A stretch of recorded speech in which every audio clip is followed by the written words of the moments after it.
সায়েন্সের এই অঙ্কগুলো দেখো, একটি ব্যাগে 5:9:4 অনুপাতে যথাক্রমে 50 পয়সা, 25 পয়সা ও 10 পয়সা মিলিয়ে মোট 206 টাকা রাখা আছে। ব্যাগটিতে 25 পয়সা কতগুলো কয়েন আছে? এখানে প্রথমত এই যে টাকা, যে অনুপাতটা দিয়েছে সেটা পয়সার অনুপাত দিয়েছে, তাহলে এটাকে যদি আমি টাকার অনুপাতগুলো করি তাহলে কি হবে? পয়সা 50 পয়সা মানে 1/2, 1/4, আর 10 পয়সা মানে কত? 1/10। এটা হলে 1 টাকা হবে। তাহলে এদের লসাগু কত?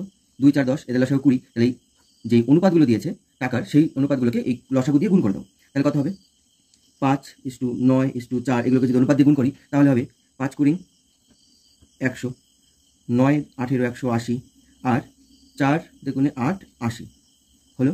এবার দেখো 50 পয়সা 100টা 50 পয়সার কয়েনে কত হয়? 50 টাকা।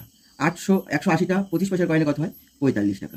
আর 80টা 10 টাকায় কত হবে? 8 টাকা। তাহলে 50, 45 আর 8 মিলে হবে 103 টাকা। কিন্তু আমার 103 টাকা দেয়নি, দিয়েছে 106 টাকা। তার মানে এর 2 গুণ। এর 2 গুণ যেহেতু, তাহলে ব্যাগটিতে 25 পয়সার কয়েনগুলো, কয়েনেরও সংখ্যারও 2 গুণ হবে। তাহলে 25 পয়সা কত? 25 পয়সা 180টায় 2 গুণ, তাহলে 8 2 36, 360টি, 360 হলো রাইট অ্যান্সার।